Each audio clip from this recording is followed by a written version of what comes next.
Rain fell hard on Memphis that night, a cold, relentless sheet that turned the streets into rivers and the sky into a bruise.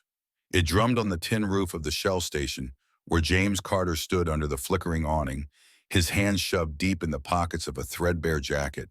He was 39, lean from too many missed meals, with skin the color of dark oak and eyes that carried the weight of a boy who had seen better days. His hair was short, patchy from stress, and his boots, cracked leather, soles worn thin, squelched with every step.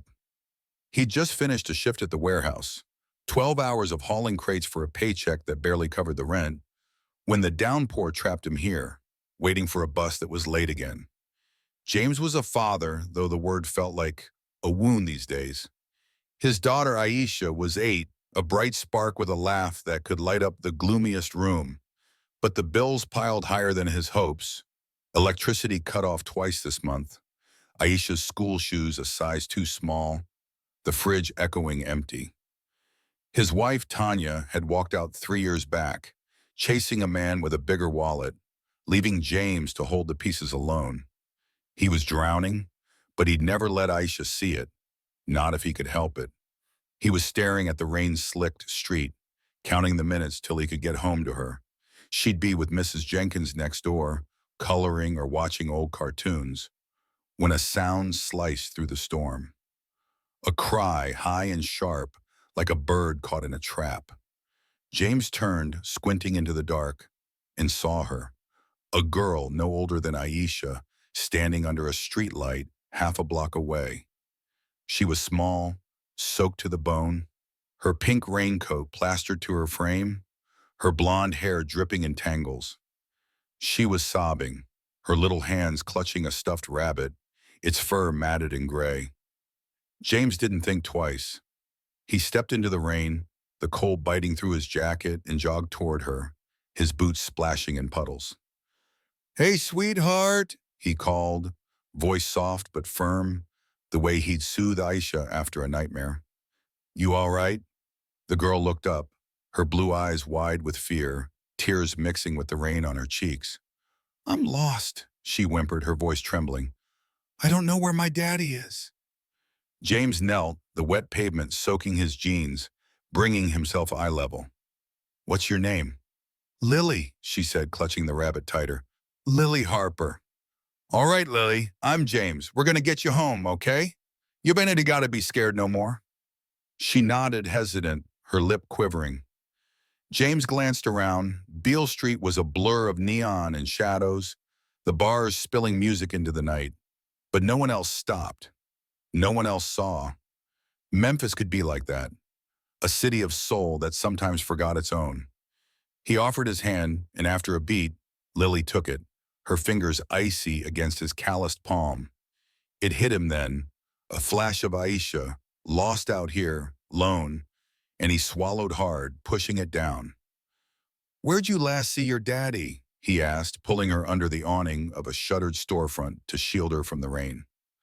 "We were at the music place," Lily said, pointing vaguely down the street, "with the guitars and lights. He said to stay close, but I wanted to see the river, and I ran, and then he was gone." James nodded, piecing it together. She meant Beale, the heart of Memphis nightlife, where blues joints and tourist traps lined the road. The Mississippi wasn't far. A kid could wander that way easy.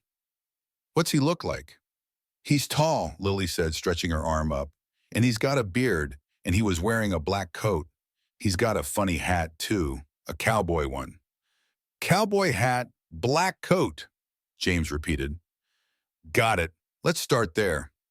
He took off his jacket, damp but better than nothing, and draped it over her shoulders, the sleeves swallowing her arms. "Keep that on, all right? Don't need you catching cold." Then he took her hand again and started walking, the rain pelting his back, his shirt clinging to his skin. Lily stayed close, her steps small but determined, her rabbit dangling by one ear. They headed toward Beale, the street alive with the wail of saxophones and the clink of glasses. James kept Lily near, his eyes scanning every face. Drunk tourists, street musicians, bouncers with crossed arms. He asked a vendor selling ribs under a tarp, "You seen a guy in a cowboy hat, black coat, looking for a kid?" The man shook his head, grease-stained fingers waving him off. They checked the riverfront next, the Mississippi churning dark and restless, but no sign of a bearded man in a hat. Lily's grip tightened, her breaths hitching, and James knelt again, brushing wet hair from her face. "We ain't giving up," he said, voice steady. "Your daddy's out here, and we're gonna find him. You're doing real good, Lily." She nodded, a spark of trust in her eyes, and James felt it, a pull deep and fierce to get her safe. He thought of Aisha waiting, of Mrs. Jenkins probably wondering where he was, but he couldn't leave this girl. Not now. They doubled back, weaving through the crowds, the rain easing to a drizzle. James's legs burned, his stomach growled. He hadn't eaten since a stale donut at lunch, but he kept going, asking strangers, checking alleys, his voice hoarse from calling out. 2 hours in, Lily started to fade, her steps dragging, so he scooped her up, her weight light but solid against his chest. "You're my lookout," he said, forcing a smile. "You see him, you yell." She giggled, faint but real, and rested her head on his shoulder. James carried her past the Orpheum, its marquee glowing gold. When she stiffened, her voice piercing the night, "Daddy!" James turned, following her gaze. There, across the street, stood a man, tall, bearded, in a black coat and a soaked Stetson, pacing frantically, shouting into a phone. "Lily!" he yelled back, dropping the call as he ran toward them, boots pounding the pavement. James set her down, and Lily bolted, crashing into her father's arms. The man dropped to his knees, hugging her tight, his hat tumbling off as he buried his face in her hair. "Oh, God, Lily, where'd you go? I've been looking everywhere." "I got lost," she sobbed, clinging to him. "But James helped me." The man looked up, rain streaking his face, and stood, pulling Lily close. "You're James?" he asked, voice rough with relief. "Yeah," James said, wiping water from his eyes. "Found her crying by the Shell station. Been searching for you." The man, Lily's father, stared, his green eyes piercing. He was older, maybe 50, with a rugged look softened by gratitude. "I don't know how to thank you," he said, fishing a wallet from his coat. "Please, let me—" James shook his head, stepping back. "Don't need it, just glad she's safe." "You sure?" the man pressed, but James waved him off. "Take care of her," he said, voice firm. "That's enough." The man nodded, slow, like he was memorizing James's face. "Thank you, more than you know." Then he scooped Lily up, her rabbit tucked under his arm, and disappeared into the night, the rain swallowing their steps.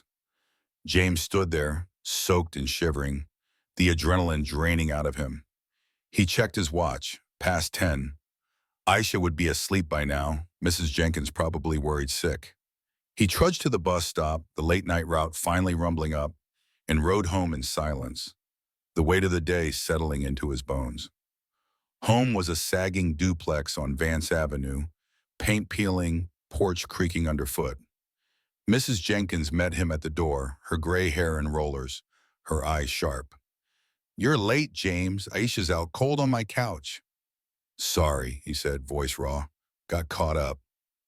She studied him, wet, exhausted, and softened. "You're a good man. Go get some rest."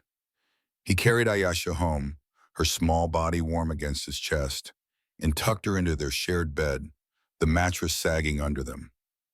He didn't sleep much that night, the rain tapping the window, Lily's cries echoing in his head. He'd done what he could. That was it. Days blurred into weeks. James kept grinding, warehouse shifts, odd jobs, stretching every dollar for Aisha's shoes, her school lunch. He didn't think of Lily much, just a flicker now and then, a reminder of a night he'd stepped up. Life was too heavy for daydreams. Then one Saturday, 3 weeks later, he was in the yard, patching a tire for a neighbor, Aisha drawing chalk flowers on the cracked driveway, when a sound rolled up the street.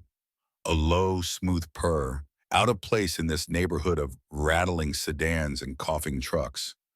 James looked up, squinting against the sun, and saw it. A black Bentley, gleaming like a polished stone, pulling up to his curb. Aisha dropped her chalk, eyes wide. "Daddy, who's that?" "Don't know, baby," James said, standing, wiping grease on his jeans.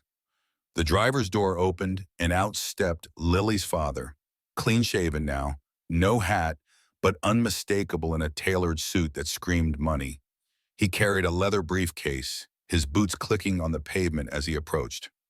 "James Carter?" he asked, voice steady.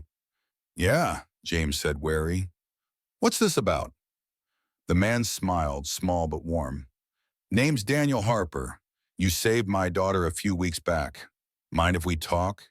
James nodded, still thrown, and led him to the porch, Aisha trailing behind, curious. Daniel set the briefcase down, glancing at the duplex, its chipped paint, its sagging roof, then back at James. "I've been looking for you," he said. "Took some digging. You didn't give me much to go on." "Didn't think I needed to," James said, crossing his arms. "Lily okay?" "She's great," Daniel said, his face softening. "Thanks to you. She still talks about the man who carried her through the rain." James shrugged, uncomfortable with the praise. "Just did what anybody would." Daniel shook his head. "Not anybody. I owe you, and I don't let debts slide." He opened the briefcase, pulling out a folder. "I run Harper Logistics, shipping, trucking, warehouses across the South. Found out you're a warehouse man yourself. Good with your hands, too, from what I hear." James frowned, glancing at Aisha, who climbed onto the porch rail, listening. "What's that got to do with me?" "I need a site manager," Daniel said, sliding the folder over. "Memphis hub, decent pay, 6 figures, benefits, the works. You'd oversee operations, keep things running. I checked around, you're reliable, honest. I want you on my team." James stared at the folder, the numbers blurring. "What? 20,000 a year, health insurance, a 401k. More than he'd ever dreamed of pulling in." "Why me?" he asked, voice low. "You don't even know me." "I know enough," Daniel said. "You walked through a storm for my kid, no questions, no reward. That's who I want working for me." And he paused, pulling a photo from his pocket. Lily, smiling, holding her rabbit. "She'd kill me if I didn't do right by you." James took the photo, his throat tightening. He thought of Aisha's shoes, the overdue bills, the nights he'd lain awake wondering how to keep going. "This ain't charity?" he asked, pride flickering. "It's a job," Daniel said firmly. "You earn it, starting Monday if you're in." James looked at Aisha, her chalk-dusted hands, her hopeful eyes. He thought of the rain, of Lily's trust, of the man he wanted to be for his girl. "I'm in," he said, voice steady. Daniel grinned, clapping him on the shoulder. "Good. And one more thing," he nodded to the Bentley. "That's yours too. Company car. Can't have my manager rolling up in a bus." James laughed, a raw, disbelieving sound, and Aisha squealed, running to the car. "Daddy, it's so shiny." Months later, James stood in his new office, overalls swapped for a collared shirt, Aisha in new sneakers, the duplex traded for a house with a yard. He and Daniel grew tight, not just boss and worker, but friends, bonded by a night neither forgot. Lily visited sometimes, her and Aisha chasing fireflies while James and Daniel swapped stories over sweet tea. One evening, James stood on his porch, the Memphis skyline glowing soft in the distance. Aisha slept inside, her room painted pink, her belly full. He thought of the rain, of Lily's hand in his, of the luxury car that had rolled up and changed everything. He'd been struggling, sinking, but he'd stopped to help, and somehow that had pulled him up too. And that's the story, folks.